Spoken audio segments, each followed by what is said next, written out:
Find a friend you love, and one of those people who, if you called them at 3 o'clock in the morning, you know they'd take your call and you would take theirs. Don't do this with a spouse. Don't do this with a sibling. Don't do this with a boyfriend or girlfriend. Those relationships are too close. But find a best friend and ask them this simple question: why are we friends? And they're going to look at you like you're crazy, because it's very hard for the human brain to put our feelings into words, because the part of the brain that controls our feelings doesn't control language. This is why we use metaphors and analogies, and why we struggle to tell people how we actually feel. It's because it's a different part of the brain.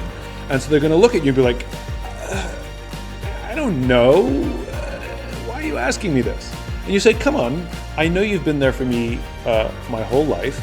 And then you actually stop asking the question why, ironically. You actually ask the question what. You say, come on, what specifically is it about me that I know you'd be there for me no matter what? And they're going to hem and haw because it's hard to put into words. Don't help them. Don't let anybody else help them.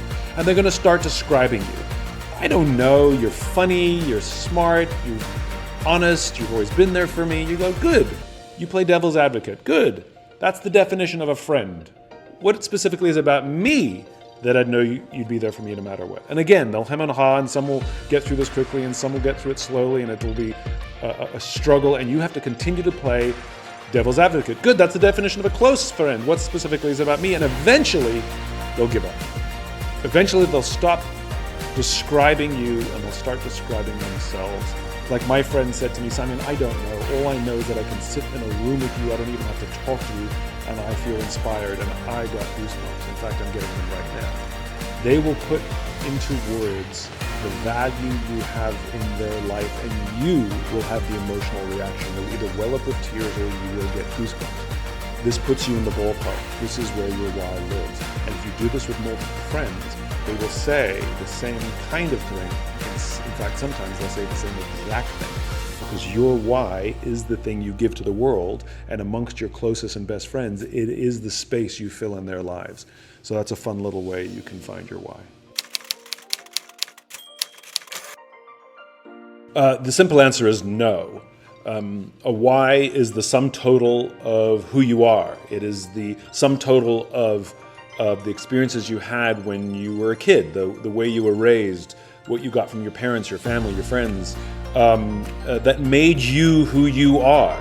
You can change the way you navigate the world, you can change what you do, but you can't change who you are.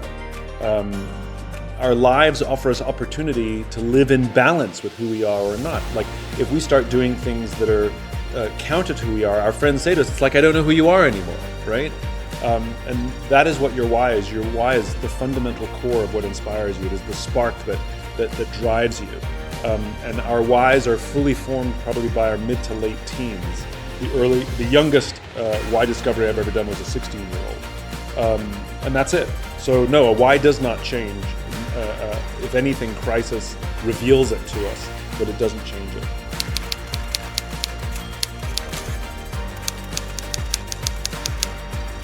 I don't care what someone's motivation is. My only rule is they have to want it, that it should never be thrust upon them. So I will never coerce, push, convince, or pressure someone to learn their why. They have to decide they want it. It's like the old joke, how many psychiatrists does it take to change a light bulb? One, but the light bulb has to really want to change. It's the same thing. Like, I will help my friends. Like, my friends all know that if they ask me to help them find their why, the answer will always be yes. But they have to ask. They have to ask.